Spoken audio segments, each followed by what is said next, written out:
We are on the air, the Artie Quitter podcast, special podcast here on a Sunday. Anyway, Chelsea Handler. Add Chelsea Handler to the seemingly never-ending list of late-night hosts who got emotional with late-night host. You're on a fucking... You're like doing it from your basement, sweetie. By the way, if she does this show from her basement, who does she blow? Her father? Does she blow her father because he owns the basement? These are all legend. I don't know if she ever blew. Well, she was in an open relationship with the head of E for the exact same time she had an E show. Yeah. That relationship ended. Guess what else ended? Yeah. Chelsea Handler left. This just in the celebrity relationship. Chelsea Handler and the president of E, Don McFucking, I'm a pussyberg. Don Emasculated Berg. No, he was a nice guy. I met him. Chelsea Handler and the head of E, the relationship is over. Something else is over, the Chelsea Handler show on E. Make room for two ferns with Zach Galifianakis. Very funny, by the way. From the episode's beginning, it was clear that Handler was having a hard time keeping it together. Since the fucking Decades premiere, it's been hard. I think the show is going to be a little different for all of us. Is it going to be funny? Could that be better news? Like a lot of people in this country. Oh, country. It could be Cunty. That's her nickname, by the way. She doesn't know it, but that's her nickname. I'm sad. I'm disappointed. I'm confused. Well, it's a regular Tuesday night for you. Sounds like every guy you ever dated. Sad, disappointed, and confused. The Chelsea Handler story. I dated Chelsea Handler. Sad, disappointed, confused. That could be like the seven dwarfs of Chelsea. The seven dwarfs that dated Chelsea Handler. I'm sad, I'm disappointed, I'm confused. I'm grumpy. I'm a coke dealer. I'm sneezy. No evidence she ever did coke. But if Hillary can make it through a concession speech, then I can make it through a stupid television show. Oh. Can you believe that came out of her mouth? Can you believe that came out of her mouth? Was anybody thinking there was a comparison? If Chelsea can make it through a concession... Chelsea didn't give a... what's your name, Hillary? If Hillary didn't give a fucking concession speech. How terrible. All those people who supported her, they went to the Javits Center, sat through the Pittsburgh Platter. And what happens? All they want to do is this woman that they clearly worship. These are demented, awful people. You know what's not? The mental institutions want you back by 4. You have to get back there. They made up signs. A bunch of probably cost them out of their own pocket. I was told I'd be reimbursed to make the "I'm with her" sign. Any chance? No. No, fuck off. Did you say no, fuck off? Yeah, that'll be in an email too from Podesta. She sends that creepy, wiry, fucking, probably illegal alien himself, David Podesta. John Podesta. John Podesta. Thank you, Dan. And he gives a fucking really impassioned. Listen, guys, sorry. We're a good campaign. We'll see you tomorrow. Fuck you. She doesn't come out. You lost, sweetie. Everybody hates your guts. He won with white women. He won with your own people. You sucked. You know what? You probably voted for him. Hillary Clinton probably hates herself, too. This just in, Hillary Clinton voted for Trump. White women, he won. Hispanics. You people lied about what he said when he came out. Like, all Hispanics. No, he didn't say that, first of all. And maybe they're the only ones who understand fucking English. Listen. Okay. I hate Chelsea Handler. I hate most of this, the hypocrisy of this. Jimmy Fallon handled it the best. He seemed to be the most real about it. And he fucked around with Trump. He messed up his hair. And by the way, so did SNL. What happened to that? Lorne Michaels? God, talk about turning on him. That's the one thing I want to find. Kate McKinnon last night opened up SNL. Someone has to explain to me what's going on. What do they think is going to happen? Kate McKinnon ain't going nowhere. Odd-looking woman. She sang a song last night on the piano as if, first of all, we get it. We show you off your talent. Wow. She wants people all over the country. Wow, on top of being hilariously funny, she can play the piano and sing. Wow, what a talented... Make another Ghostbusters. By the way, Ghostbusters, midget women. Next one. Okay. Because midget women are funny. Now that'll be funny. Dude, absolutely. If they did it with midget women, I'm there. Might be the funniest movie of all time. Midget Ghostbusters. Midget women Ghostbusters. What's her face? The black chick, though, Pat. What's her name? She was very good in it. I don't. Leslie. Leslie. Leslie Stahl. Yeah. Leslie Down. What's her name? Leslie. Is it Jones? Leslie Jones. Leslie Jones. Dan, you know who she is. Please just tell me. I just don't. I like want to the make fake, like, you know. I don't know. Why do you think you're not an asshole for knowing who Leslie Jones is? I'm upset. I don't know. She's not SNL. I should know it. Leslie Jones. Right. Exactly. Thank you. Jesus. The fake. I don't know shit. I'm over it. Just say Leslie Jones. You're still a man. She was great in it. I saw it. I watched it at a hotel. She's amazing in it. That's the one bright spot, Leslie Jones. She does this great character, a loud black woman. What the fuck is going on? I'm an uneducated white man. I guess I am Trump's guy, but I didn't vote for Trump. I wouldn't vote for Donald Trump for president. I'm not crazy either, but I wouldn't vote for. What's going on? It's terrible. What's going on is terrible. People hate her guts that much. Here's the problem with Trump. I read, my friend John Apatow, very vocal about it, wrote, an impassioned 5-page thing, and he brings up a lot of good points. It's no one thought he was going to win. I didn't think he was going to win either, but for comedy, it was amazing. Here's the thing, is the regulation thing. How real is that? What does that mean? Will you not have to wear a helmet on a construction site anymore? Okay. Here's the real, I don't care anything else about Trump. He's just going to be an average president except for two major things. The Supreme Court thing. If he's going to say fuck off, and I'm going back on my promises with one thing, try to build the wall, whatever the fuck, I don't care. I hope he goes back on the fucking religious nut thing with that, because that got him into, the religious nuts about abortion. That was a one-issue fucking election for a lot of religious nuts in the Bible Belt. And abortion, and the Supreme Court. And if he nominates one of these people who will try to overturn Roe v. Wade, that's the worst thing ever. That is there's no way he does that as a rational human being. No way. He's got to break that promise. If he's really like that, and guess who really pushes that is Pence. Pence is a religious lunatic. He has not denounced some of the shit he said. Okay, that's the first thing. He's got to really put in someone who's going to keep abortion legal. You have to keep abortion legal. It is true. Women should at the end, there were times when I got a woman pregnant once and she had an abortion. It was her decision. There were times where we thought I got a woman pregnant and, it turns out I don't look exactly like Michael Cooper from the Lakers. No, I'm saying Coop. I'm saying that I was, as a rational man, I said, listen, I have to be very involved in this decision up till the end. But at the very end, if you decide, after a lot of, I just want you to really think about it. And if in the end you decide, no, it's your body, I get it, I will pay for it, drive you there, be as supportive as possible. Unless there's a giant came up. Of course, I say that, that's what has to happen. A woman has to retain the right to just, at the end, make that call. It sucks if a lot of them do it for the wrong reasons and people casually get pregnant. It does suck, but it's got to be legal because people will do it anyway. Just put a hanger over your head and walk out and lobby Mr. Trump. Go, see this hanger? This will be up my pussy in about 2 weeks because they're going to do it anyway. The second thing goes back to Pence and religion, too. Pence has said out loud that he thinks gay people can be cured. That's scary. He's the vice president. He's a heartbeat away. He's a black guy with a good aim away.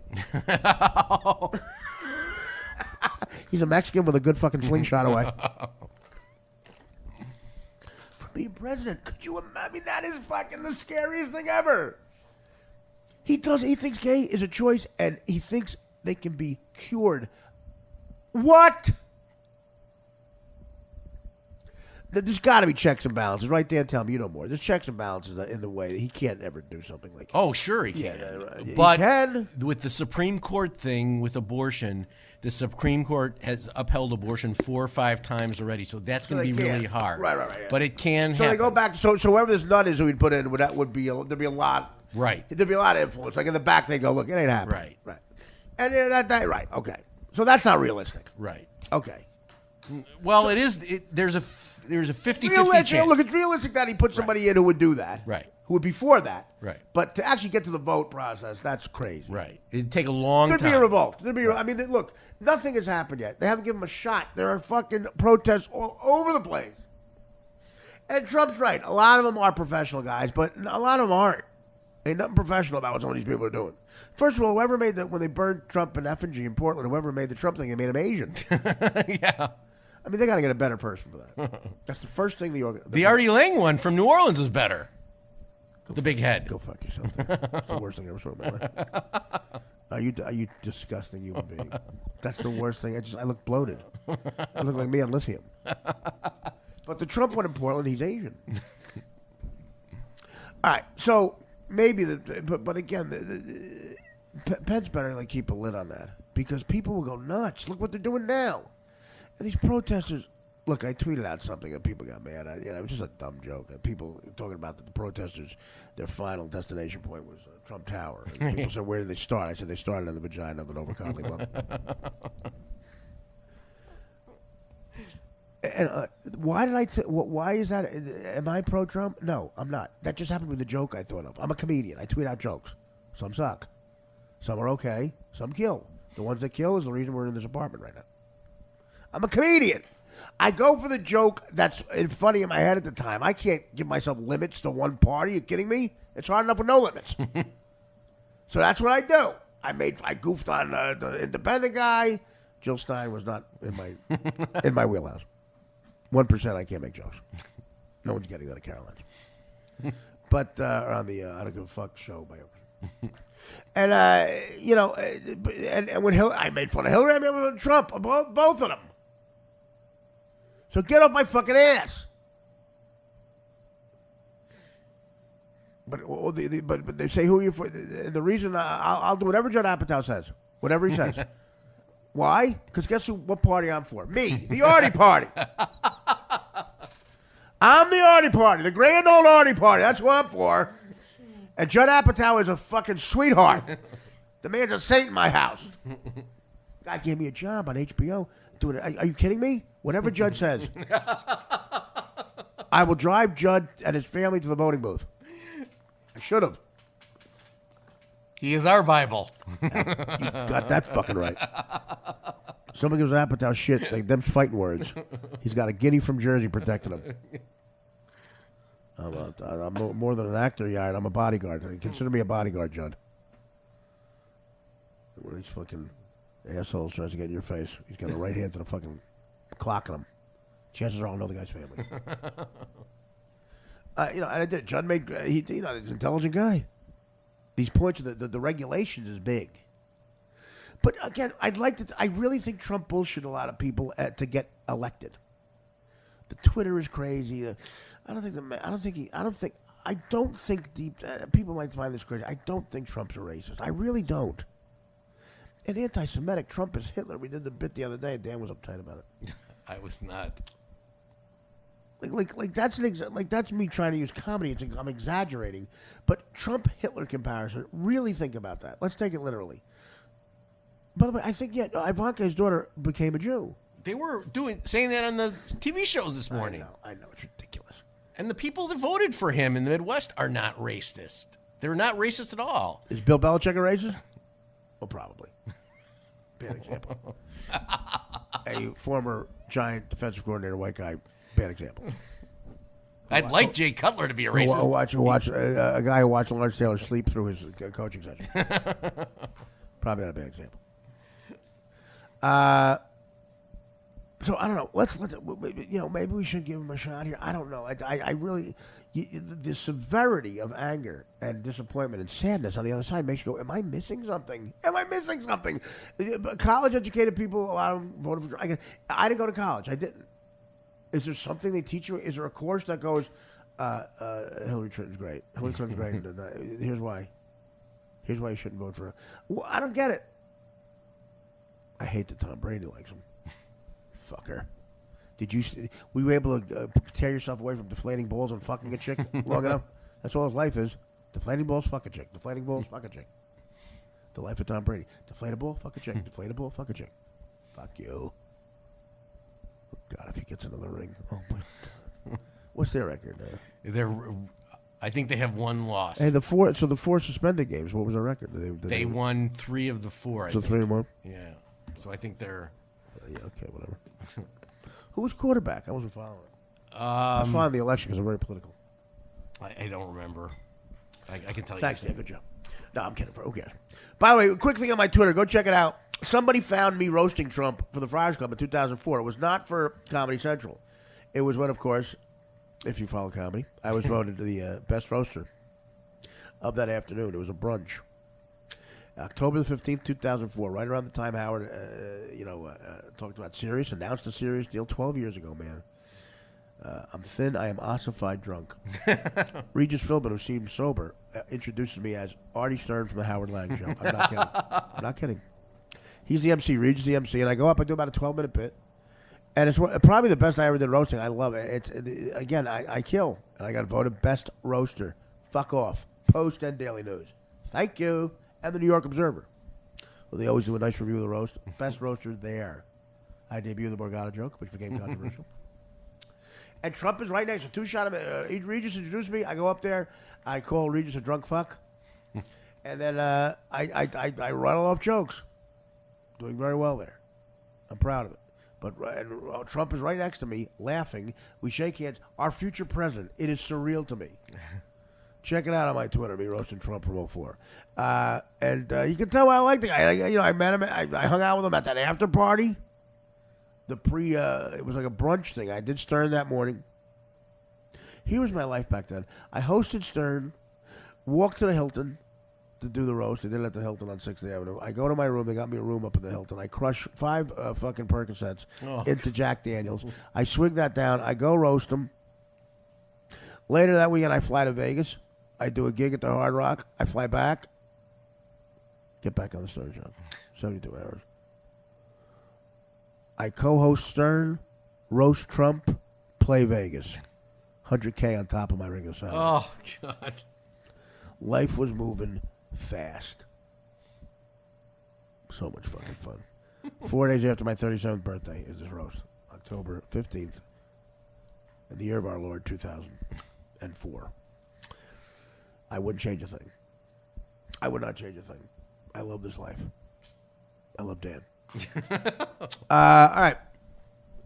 I'm on the Opie show quite a bit, and I like it. I'm on Opie and Anthony. By the way, Anthony wants me to be the new Opie, and Opie wants me to be the new Anthony. No, I'm kidding. They're such great guys. Really, I wish I would have got to know them. They're great guys. They're very talented. They're so much fun to do the radio with, and I've done Anthony's podcast a couple times. Anthony's podcast is so much fucking fun. What a talented motherfucker he is. Good guy.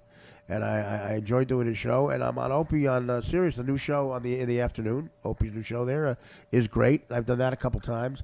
And Opie does a great thing where, much like we do, he tweets out best of stuff from the shows. And after I do it, a lot of times they tweet out whole segments I was in. And I'm proud of it.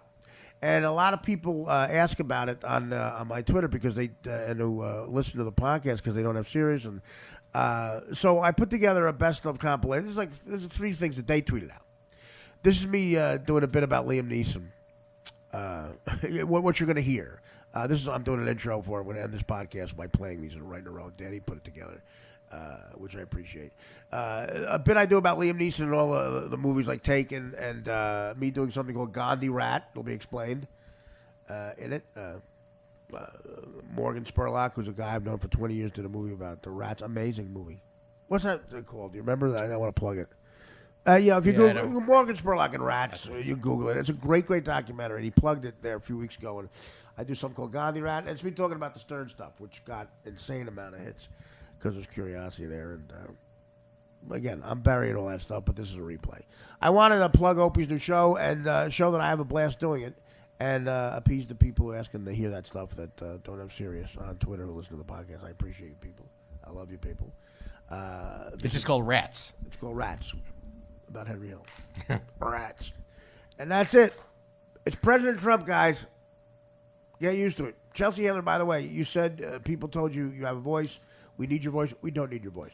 Those people are bullshitting you. I'd like you to move to Spain. Please. I'll pay for the fucking. I'll pay for a propeller plane, not a jet. Do you want to hear it? Do you want to hear her? Yeah, please. Let's hear that. Okay. I'm trying to videotape this.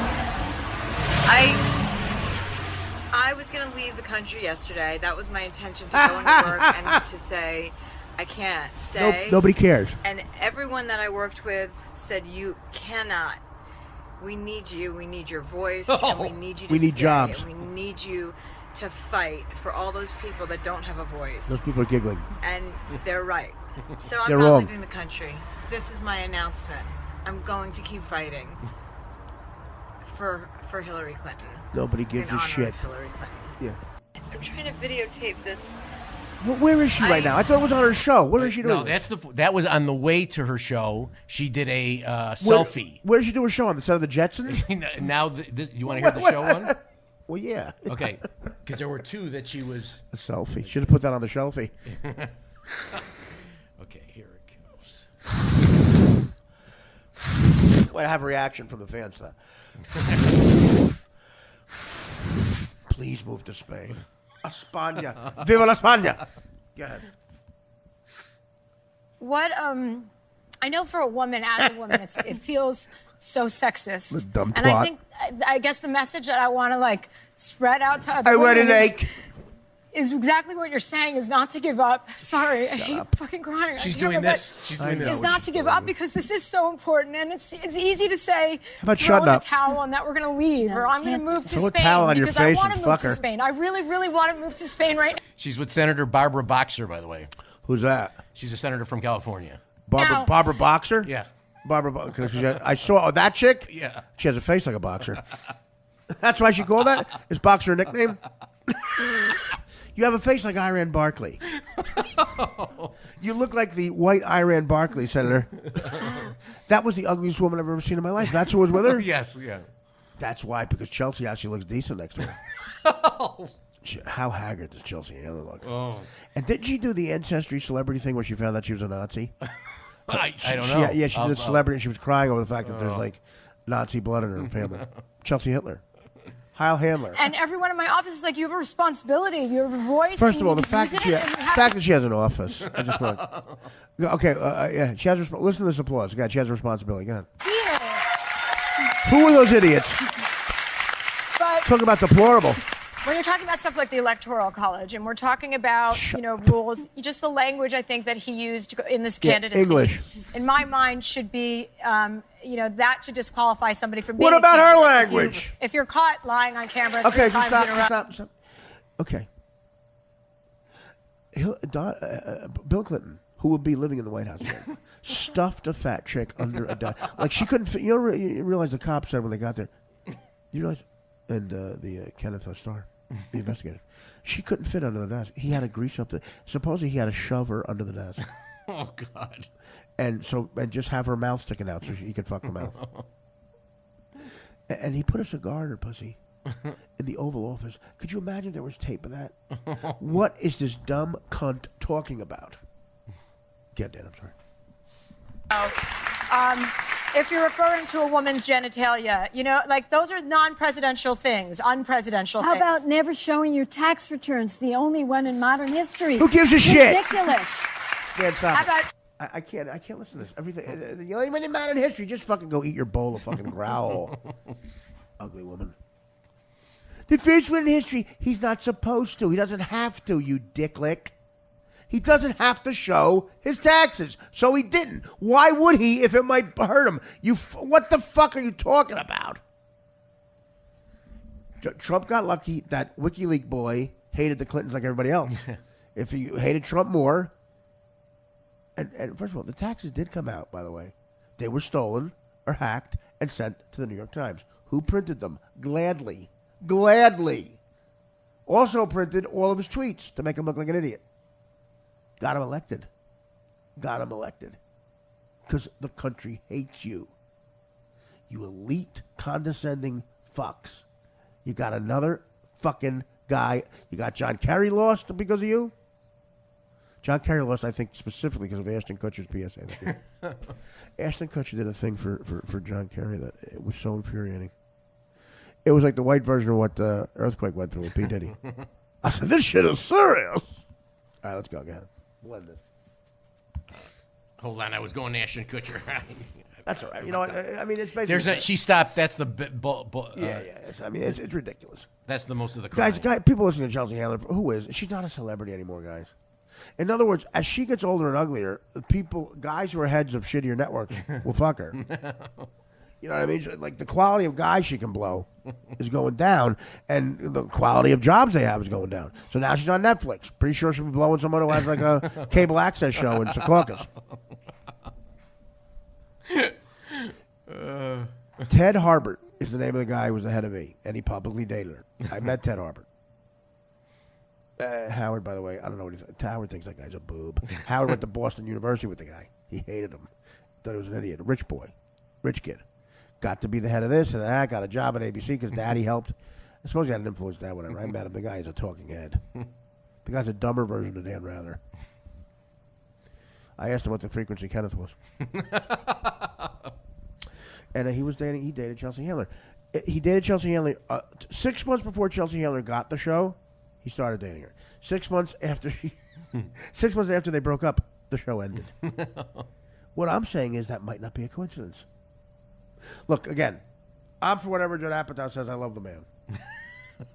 Can't wait for Crashing to start. Thank you for that tape, Dan. I enjoy this Opie stuff, and Dan, I love you. Take care, Bushie. Liam Neeson, every movie Liam Neeson makes now, he makes a list of why he's a bad person, but he can do the one thing. Yeah. I'm not a good person. I was a bad cop. I beat my wife. I cheated on my children. But I didn't hijack this plane. And with your help, I can save this plane.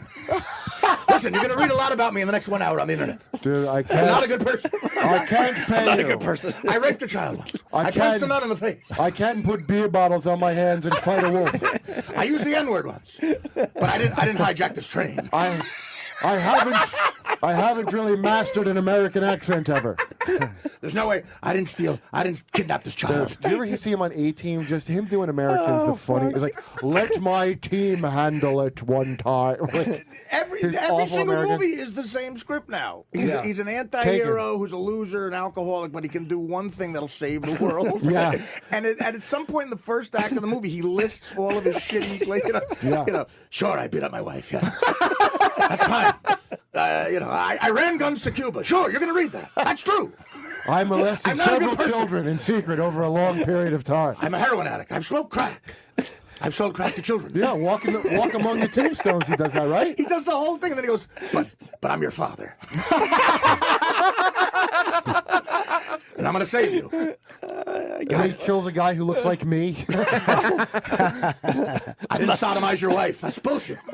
I'm not a good person. I love that. Sure, I had a few drinks at Christmas. What the hell? Kill me. But I didn't hijack this train. I didn't hijack this train. Oh, my God. Oh, God. That's the best Taking thing phone ever. speech. Let's try. I got to hear this now. I don't know who you are. Who you are? I don't know what you want. I have If skills. you're looking for ransom, I can tell you I don't have money. But what I do have What I do have. is a very particular set of skills. I've never made money in my life. I suck at the stock market. I've never been employable. I have a drug habit, but I don't save. And I made a list once that I regret. Sure, I I tripped refugees in Syria.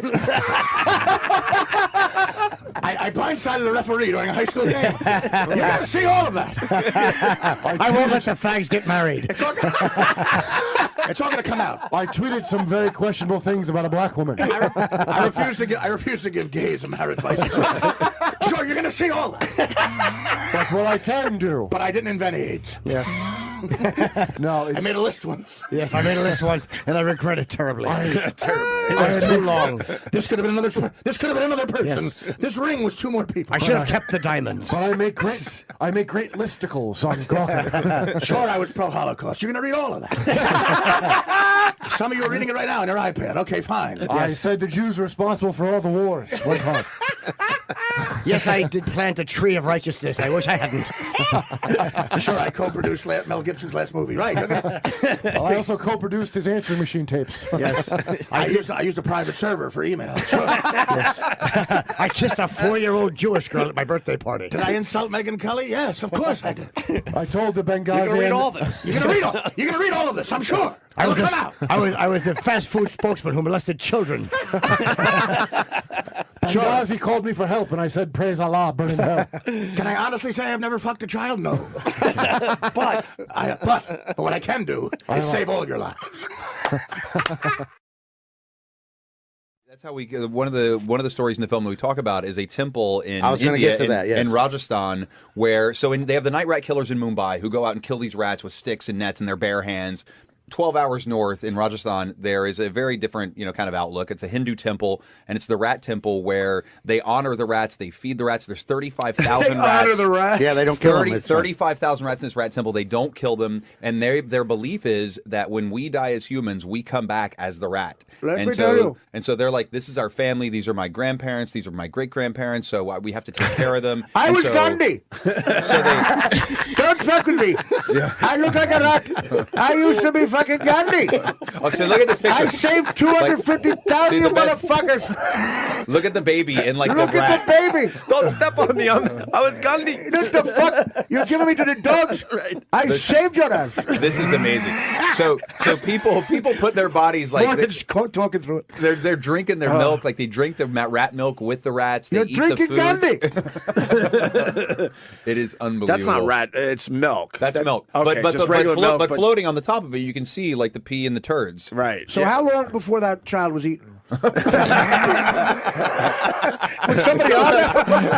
Let me tell you, we're going to eat this kid. I'm going to eat this kid. He's going to come back as my assistant.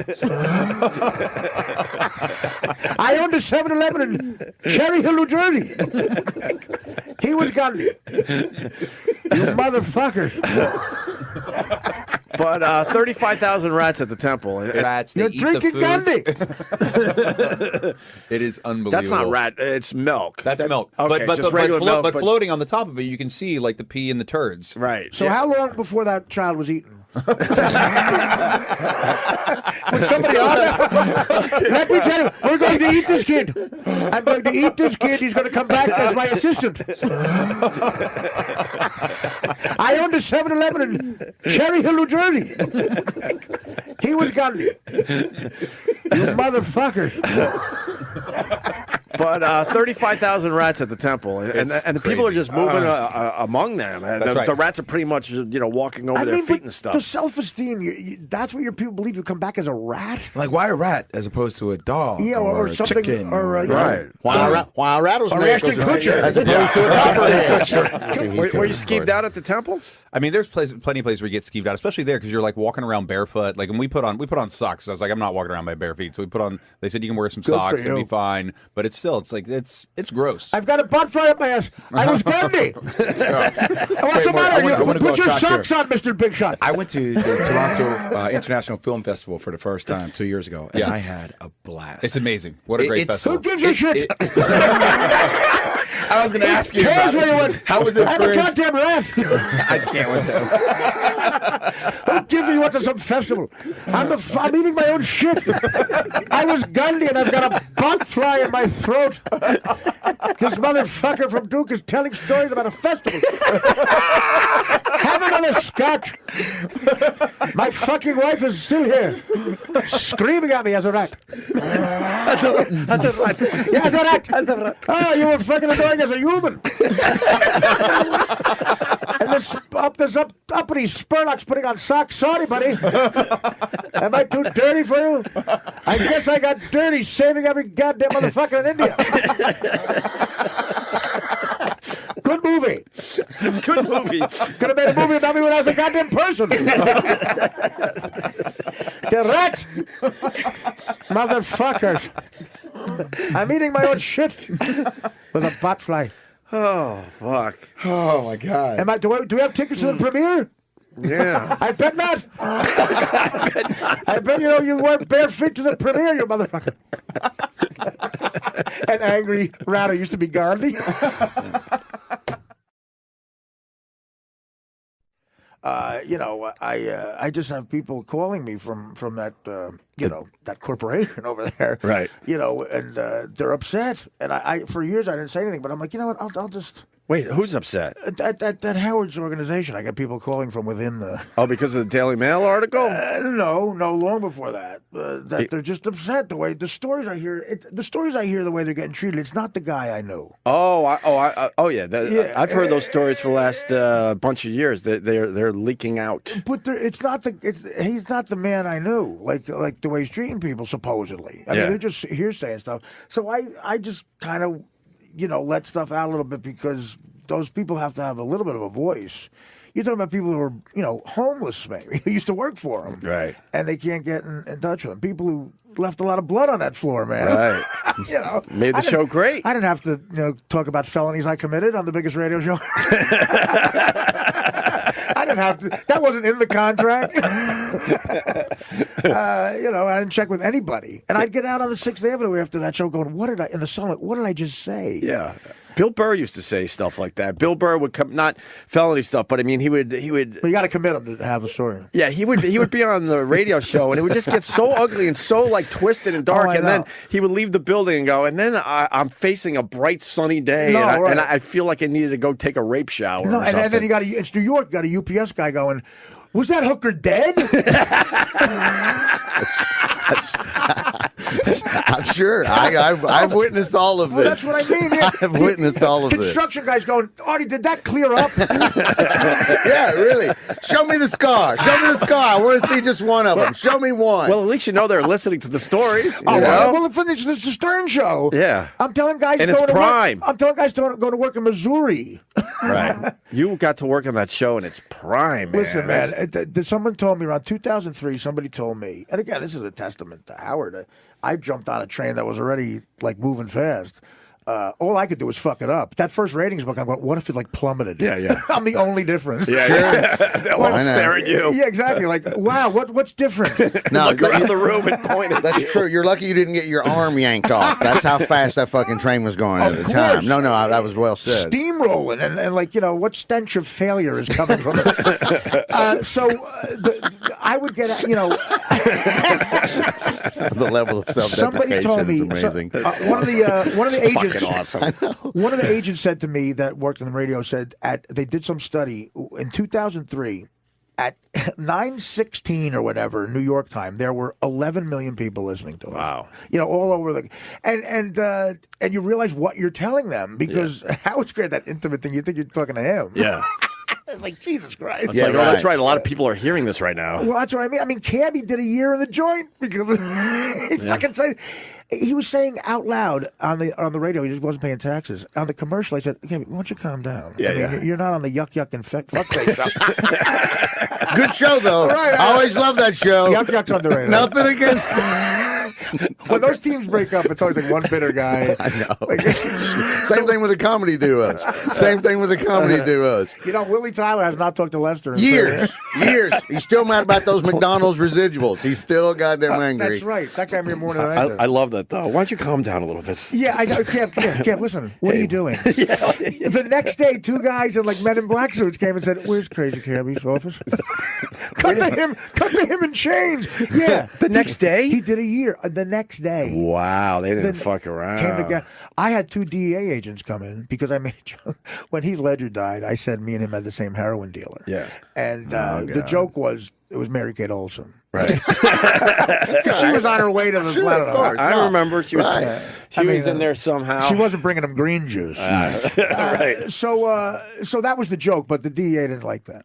So the next day, I'm at my place of business. I work there. You know how embarrassing it is? Like, security guys goes, he goes, "Oh, man, you're one entertaining fuck up, man." I go, "What are you talking about?" He goes, "The DEA guys here." They had the windbreakers on.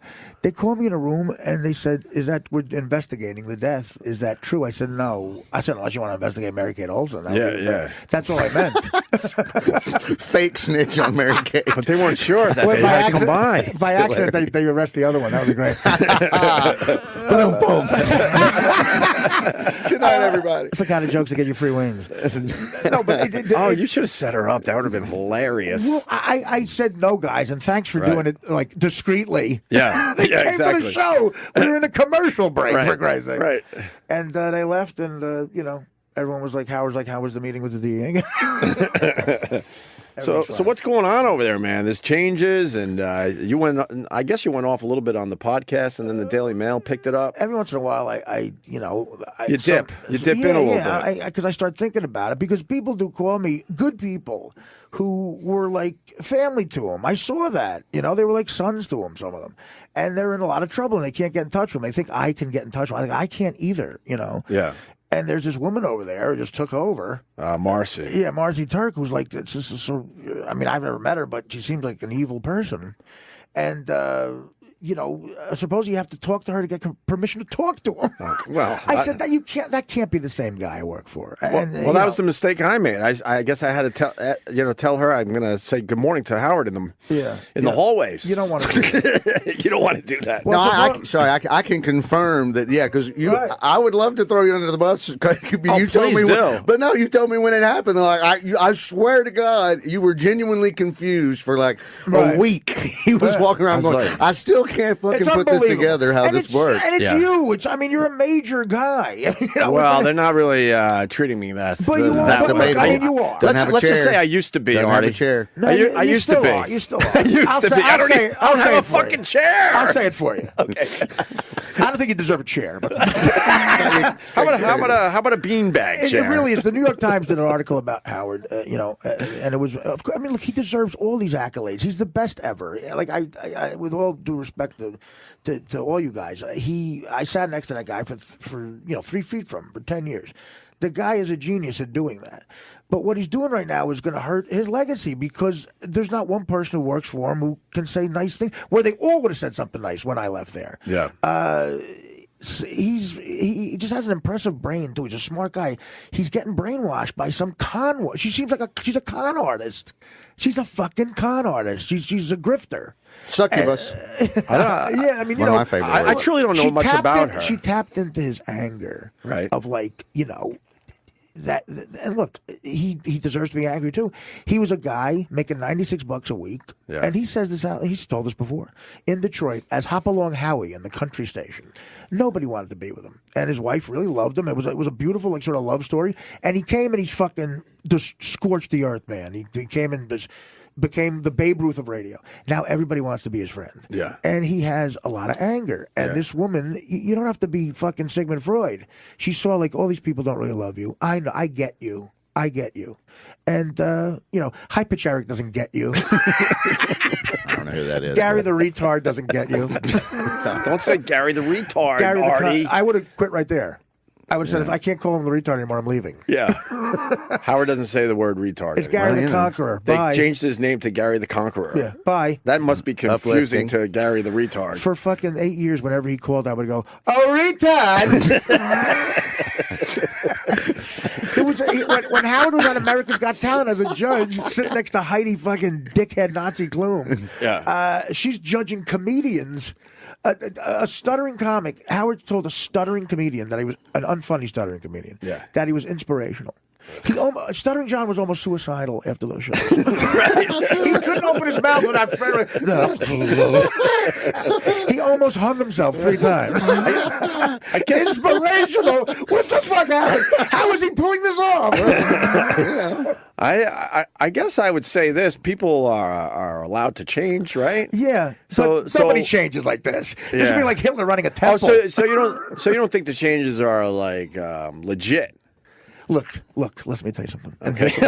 And you know comedy. Nobody can make that much of a pivot on how they feel about Ellen DeGeneres' dancing. I mean, we used to say what it was. This is horrible. Yeah. Housewives wouldn't laugh at this. Yeah. She's clearly she's duping the world. Yeah. And now he says he looks forward to it. Are you fucking kidding me? Whose joke was it that I used to love? Because it might have been him or you that said, zoom in on her face. She looks just like Owen Wilson. There's an uncanny similarity. And that's from their show somewhere. Look, sure, if it was me, I would have said Flip Wilson. You're right. She does. She's clearly just she came out at the right time. Yeah. You know, like that show was terrible. I said she doesn't even really want to dance either, but being a It's too late now. lesbian, she figured out this bit where she gets to rub up against the women every day at work. That's your angle. That was my angle. You're Yes, right. of course it was. I'm like, That's a good point. because she's a stand-up comic, so there's no way in the end she Okay, actually right. likes dancing for Hey, people. Megan Fox is on today. Right. We're gonna make the dancing longer. Right. So she's got like. That's how she met Look, Portia. She's got these hot women in the audience, like wiggling their hips. She's a lesbian. She gets to Look pick. at her. She gets Look to at pick her. what row she goes down. She sees which women she's attracted to that afternoon. She looks and like then Chuck she goes for Knobloch. it. Knobloch. You're right. She's picking out pussy.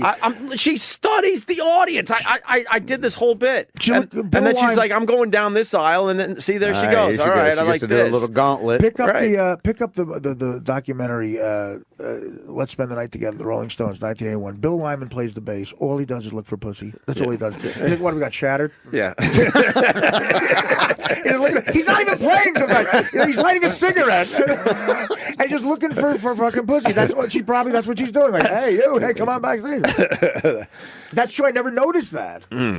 So yeah, he can't be looking forward to Ellen DeGeneres dancing every day. Who could do that? That's just silly. That's an about face, boy. I tell you, It's that's a big that's about you face. But you're not believing in the about face itself. No. Who could change that much? Right.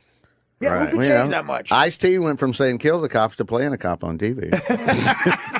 Remember Body Count? He had that was a good one. Yeah, exactly. Eric, I still can't hear you in the headphones. I only bitched about that for the last 3 days. Maybe they'll fix that eventually. But what were you going to say? There's a lot of talk about The Bachelor on there. On the Stern show? No, that used to be. That was always. You know, he was always his taste in TV was always the Friends, The Bachelor. You know, right. He used to do that. But as far as Ellen DeGeneres being like Richard Pryor because she danced, we used to hate her. The tapes are there. Pick up the fucking tapes. We not. This is an illusion. Sometimes I think I'm in a fucking dream world. Sometimes I think I stabbed myself and died, and I woke up in a world where Howard Stern likes Ellen DeGeneres is dancing. I woke up in a world where the Yankees suck, the Mets are good, and Howard Stern loves Ellen DeGeneres. Keep going. Come on. Yeah, Portia de Rossi. Again, she's like she's had her face buried in that pussy for fucking 7 years. I'd be in a daze too. She's like a surrogate for her. And he has her on the show and kisses her ass. He said he looks forward to the dancing. He gets up and looks forward to it. Do you feel like he wants his legacy to be a little different? Because when you're in the shock He wants jock to make world, it shittier? Well, no, I mean when you're getting older and this is what you do for a living, maybe you don't want to be known as the guy that was throwing baloney on girls' asses, and you're hoping that. What do you want to be known as? I guess Bill I think Clinton? I think he wants to be known as a great interviewer. He is. He definitely All right, is, man. but he Listen, already has that. The guy is the one. Here's what disappoints me. He's the one guy who could say to these PC police who took over show business, "Fuck you. I can make more money than any of you. My fans like me more, and I could say whatever the fuck I want." Right. He's the one guy who could have done that and make $100 million. I don't need to kiss Brad Pitt's ass. Right. He needs to kiss mine, quite frankly. Right. And we all felt like idiots. My point is, like, look, I was a fan of that show before I got on. My old man came home from work one day. My father climbed roofs for a living. He was a roofer. Got to the 9th grade in school. And he comes to me and he goes, the summer of 1982, he goes, "You're coming to work with me tomorrow." I go, "Why?" He goes, "You got to hear this fucking guy. He's so funny. And I think you'd love him." So my father and me bonded on two things, the Yankees and Howard Stern. Right. That was it. And we would stop and pull over and eat lunch. You know, my mother would make like a sausage and pepper sandwich, and we're sitting there and we're listening to him. We bonded on it. It was so fucking funny. Yeah. So when he fell and became a quadriplegic, he fell off a roof. We had, again, what you tell, but I don't give a shit. Lawyers came around to sue people because if you fall off a ladder, you sue the ladder company. You get millions of dollars. So this lawyer comes around and he goes, "All right, we're going to sue the ladder company because you fell off a house that has no homeowner's insurance." And the guy had $200,000 to his name. My mother refused to take that money from him, which I was proud of my mom for that. She wouldn't take the guy's life savings. The guy goes, "No, don't worry. The ladder company will pay up because they'll feel bad." So when he said that, I said to my dad, I said, "Should you tell him or me?" I went up to the lawyer. I said, "He stole the ladder." And the guy said, "What?" I said, "The ladder says Bell Atlantic on it." My father was driving by a Sears warehouse, and he needed a new ladder. So he sees, he was a kleptomaniac from Newark, my father. He sees a ladder next to a bell truck. He goes quietly, takes it like it's his ladder, and puts it on his van. And that was the ladder he fell off of. Right. He had to put that ladder on a picnic table because it wasn't tall enough. Yeah. So the lawyer hears that, and he goes, "Excuse me?" I said, he stole the ladder. He calmly put his notes back together and said, "I wish you guys luck." So I had we had to go on welfare. We went on welfare. Wow. It was very difficult.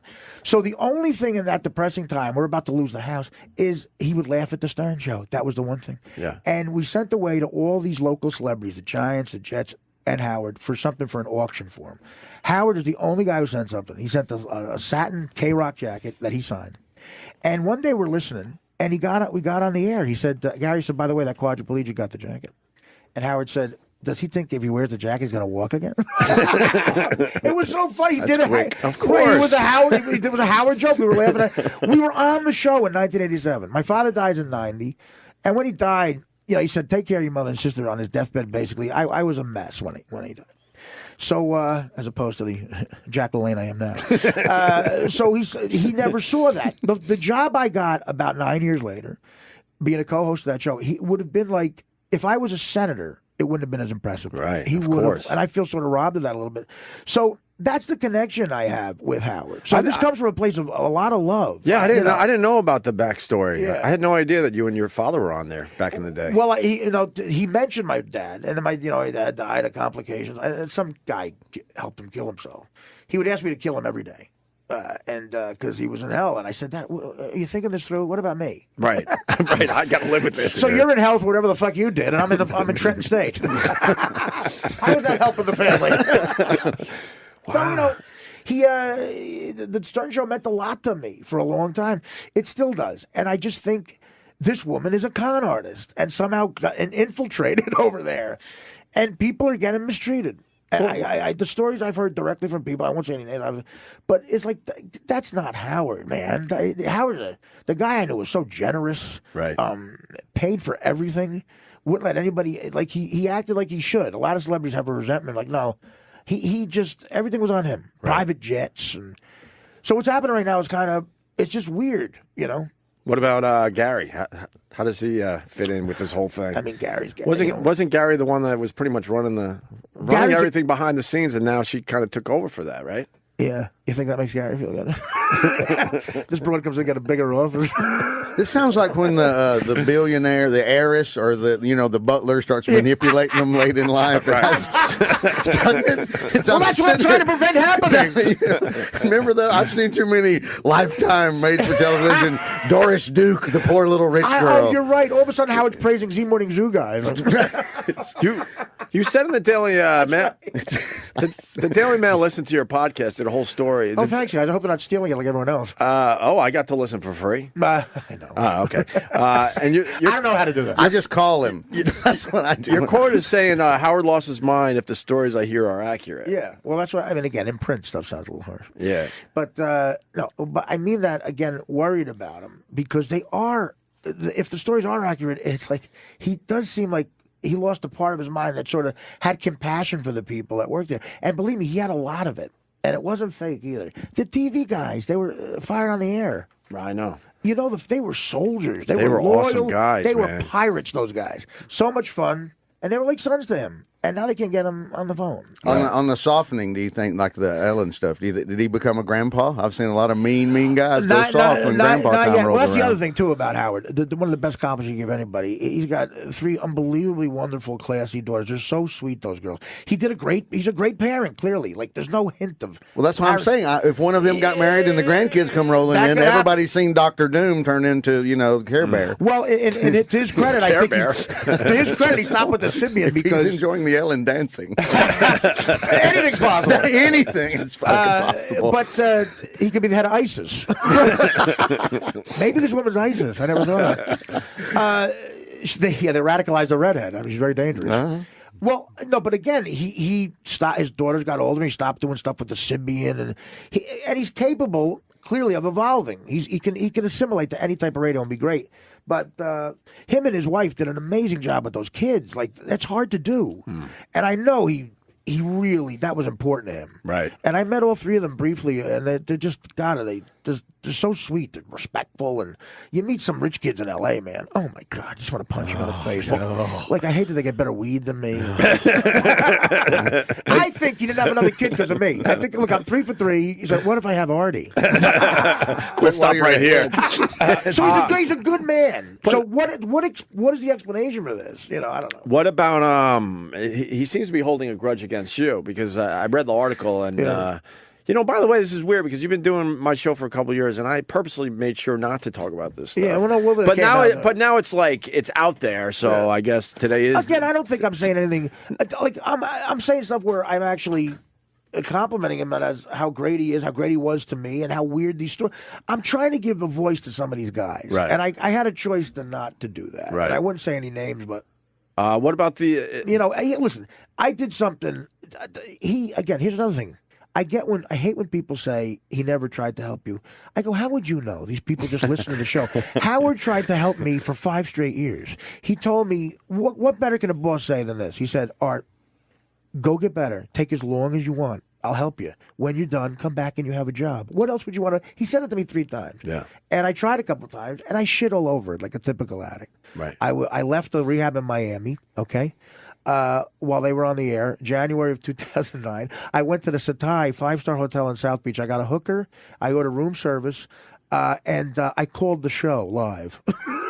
They thought I was in rehab, and I put the waiter on who couldn't speak English, and Howard asked what I had for breakfast. It was a lot of pancakes, and the hooker, and I'm like, clearly, it's like, and Gary said to me, he goes, all right, look, it was funny, but you don't want to get better. It makes us look stupid. It's disrespectful. We're helping you. Right. And he was right. He was right.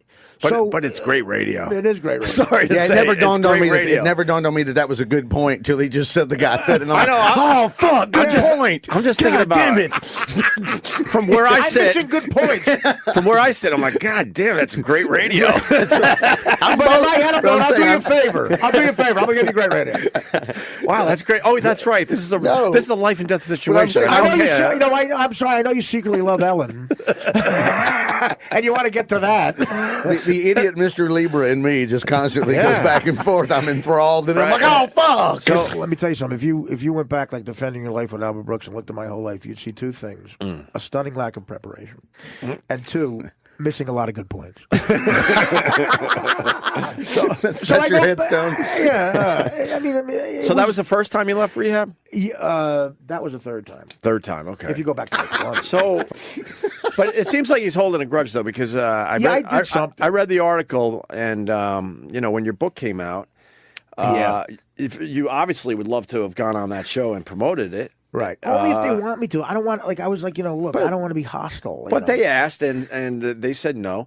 And then the book company said, well, we'll buy a spot over there at least. Yeah. He reaches a huge audience. They were playing, And they said no to the Artie Lang book commercial. The guy called me up. The guy from their marketing department, Simon Schuster, said, Art, this has never happened before. They wouldn't take our money. He didn't have to read it. Yeah. He never would even heard it was on. Right. Like a commercial you don't even hear is playing, Right. And a lot of money. And I don't want to ask because I don't want to give Gary the opportunity. I love Gary, but I don't want him to be so like, I don't want to get the smug attitude I just want to give some people who try to get back on. But they were paying me a lot of money. It was the 2nd book, and Too Fat to Fish made good money, so they gave me a lot of money. And I felt guilty. They said, all right, let me ask. It's the least I could do. Because one plug on that show sells a lot of books. Gary says, let me get back to you. The next day he calls me up. He goes, it just ain't happening. Almost with like a smuggy thing. I'm like, okay, Gary, thanks. I told the book company that, and then without me knowing, they tried to get the commercial played, and they couldn't believe that They said no to the commercial. So that's hostile. They said that. I mean, that's a hostile move. What do you think you did to him? You just exhausted. He just got exhausted by you. Listen, I was very disrespectful, but because I was on dope. I mean, I'm not a disrespectful guy, but when you're on heroin, I'm not me. But look, I could argue I was funnier on heroin. When I fell asleep, I was funnier. Right. My favorite thing I ever did on that show, I might have told you this. Kathy Griffin came in, Yes. and said she was telling her mother that she won an Emmy, and it was all sentimental, and you just hear me snoring. It's just so great. Goes right out on it, just your head down drooling. Oh, I know. She's going, and my mother always wanted me to win an Emmy, Howard, and I told her, Mom, I'm nominated for an Emmy. It's like the I've never done anything funnier than that. That's great. That's just the best. Subtlety at its finest. But listen, I think he started to make this pivot to this amazing show that he in his head. This show that, look, he said, I mastered that kind of radio. This is all my theory. And he said, I'm great at interviewing, and he was. He did the best Paul McCartney interview I've ever seen in my life, and he could do long form now. He probably said, look, these guys won't come in because of the type of radio I do. Let me make a pivot and let people know I'm not doing that anymore. And maybe Jack Nicholson comes in here, and I have the definitive Jack. I think he wants to leave behind a library of the greatest celebrity interviews. Yeah, well, that's what I was saying. He wants to change his legacy a little bit and be known for a little something maybe a bit more highbrow. But Charlie Rose? But ironically enough, well, that type of thing, yeah. But I mean, ironically enough, though, in doing this, he might change his legacy to where, it's not that great because of the people he's sort of ignoring. And I don't want that to happen. It's more important to me. Right. Gilbert has a great joke where he goes, I see Al Pacino and Robert De Niro in these awful movies, and they say our legacy doesn't mean anything. It means something to me. Yes, exactly. So, when was the last time you saw Howard? I think you told the story. Wasn't it in a hospital? The other thing was, the other thing that kind of hurt was the day I walked out of that show, and it was bad. He clearly made up his mind. I'm just never going to see Artie again. He can write people off like that. I'm not like that. I come from this big Guinea family where you fucking forgive everything. And I didn't see him for 2 years. I went to rehab. I came back. I was doing all right. I got this show with Apollo, and we were making good money and having fun. And I was doing stand up again. And I mean, the first show I went back to do stand up, I sold 6,000 tickets in Philly in like 20 minutes because I guess I was an oddity. They wanted to see if I was walking, but like a gorilla in its enclosure. But I was back. Right. Don't disturb him. I was at one of those early shows. That's when I finally. This is the show I saw you. When we finally socialized. We used to see each other in the hallway here and there. And that day I yelled at you. I was high. I was out of line. No. I apologize. Wait a minute. Did you yell at him? No, I don't know any of this. No, I yelled. It's just long we almost fought in the hallways. And I saw the cameras coming. I'm like, he I said walked something away in the from bathroom that was justified. He was like, No, I was mad because what happens with these two shows over the years, like. There's some real shots taken. I'm not saying you personally took a shot. I don't know. And if you did, whatever. I don't even give a fuck. I mean, I'm sure. Yeah. So, if you listen to the radio show, it sounds like an all-out radio war. Right. And then in the hallway, Artie's like, he's a great guy. And we know the same people. Yeah, and he's saying, hey, Ope, what's up? What's going on? And that day, I was so mad because I'm like, on the radio, you're playing this with the rest of them, you hate our fucking guts, but now we're we're buddies in the hall. My only issue was people would play me tapes of you guys. Look, I was on Stern. It was a radio war. So what I said about you isn't based in anything because I don't know you. So I was just talking. Yeah. And I was defending a guy, my boss. I'm defending Howard. And you mentioned something that was probably justified, and I blew up like an idiot. And Gary should just come back, and you walked out. And that was the only real interaction we ever had. I got on your face because it started with him just saying hi, and I'm like, hi. That sounds familiar. No, because it was like, oh yeah. Maybe you should have hit him with a chair. Why you? I'm like, and I explained to him that's how you get through to Artie. That's fucked up because on the air you're not whatever. But the cool thing is, come on, we all have. I'm Uncle Floyd's not like that. Good. It's all good. But the cool thing with Artie though, we talked it out. I think it was the next day we happened to see each other in the hall again. We talked it out. We hugged, and we're over it. You realize how ridiculous it is, a radio war. Exactly. But anyway, the last time you saw Howie, I saw again. So I figured it was like I couldn't get in touch with him. I would call him and go, Howard, I just want to say I'm sorry. Because it wasn't his fault at all. When fans say that, I get so fucking mad, and I try to defend them. But maybe he was mad at that I put him through that, And people do lie to him, by the way, about stuff I never did, because the fucking sharks are swirling. A lot of people who thought they could sit in that chair, right? Who, there's a reason that chair has been empty for a while, and not just because he hates me, right? But a lot of those people, there's a lot of gossip over there that I never partook in because I don't want to be a sycophant. I always said to myself, I can be funny without that shit. I don't have to tell you someone has a stain on their shirt. I can be funny. Yeah. And I was sort of proud of that.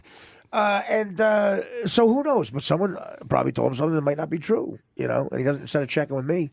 So it hurt a little bit that he was never going to see me again.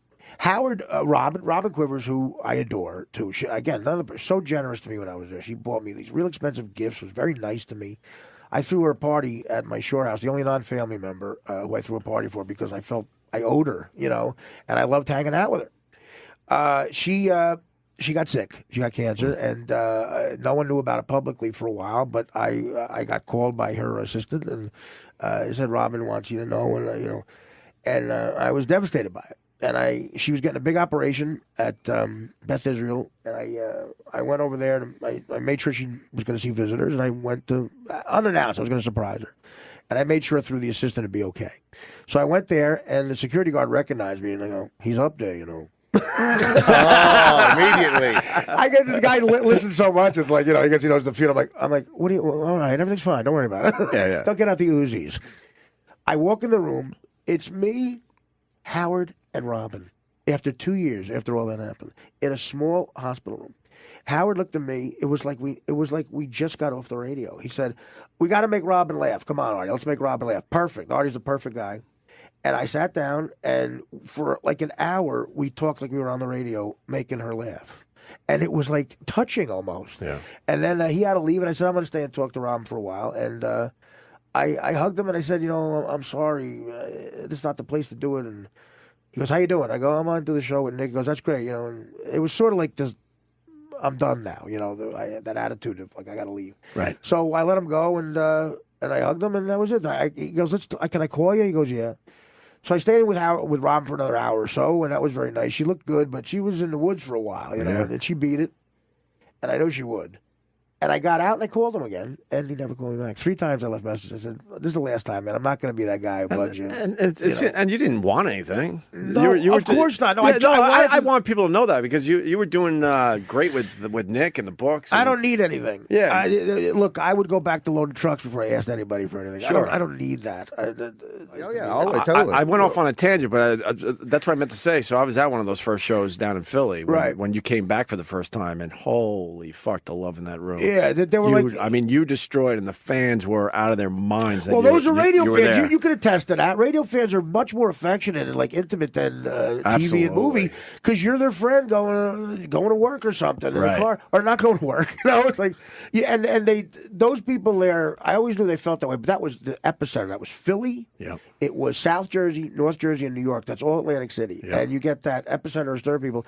There were girls there hugging me like they were crying, like they were my cousin. Yeah. Like, I'm just so happy they look like me, but no, I'm kidding. They were hugging me like I was related to them, and they were we're just so happy you're okay, and it was a real thing, and that's what Howard and stuff like guys like you who made and Anthony who made a real impact on fans. You should be proud of that because there are the yuck and dickhead shows. They try like crazy. Yeah, they can't do it. So Howard made that connection that I sort of jumped onto, and the fact that they accepted me into that family is the best thing that's ever going to happen to me in a comedy career. I have a connection with a crowd, and so this is not coming from a hateful place with Howard. It's coming from a place where I for a couple of years I had those guys calling, and I'm trying to stand up for them a little bit. At the end of the day, Howard's going to be fine. Some of these guys might need a place to stay, and I don't want to be my place. I'm the lucky one in this whole thing because they're all marching to my show. Listen, thank you for giving us. I mean, this is great to do this. It's been you, it's been Gilbert, it's been Pat Cooper, Stuttering John came in here, Jackie the Joke Man. Look, I'm like, hey, all's welcome. I read on Twitter you and Vic Henley, and I'm like, this is great. Yeah. From what I've learned from you guys and other radio across America in 30 years on the road is not only are the fans that passionate, and y'all said radio wars, I bet you there are radio war reenactors. Somewhere in Wichita, there's 2 groups of fuckers that are still going after each other because of Morning Zoo and against the Dawn Patrol. The guys who dress up like Ron and Fez. They're grabbing a wig and leaving their house to fight the war. I'm Cousin Brucey.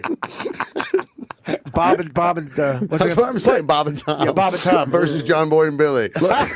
Throwing it down, by God. Oh, that's great. Where I sit, I don't get it. You're lucky you're sitting. You got a chair. Thank you. I don't get it to a point because guys like you and Gilbert and Cooper, especially Jackie to some extent, I'm like, how do How do you let those guys go? They're fucking unbelievable. It's hard to find funny, Cooper. it's hard to find funny guys on the radio. You say hi to Pat Cooper, and you sit back for an hour, and he just fucking destroys. You get a 3-act play. And Pat Cooper, this might be my favorite mention of any celebrity. In Pat Cooper's book, here's a sentence. I love Artie Lang, but he's an asshole. That should be on the back of your book. That should be the quote.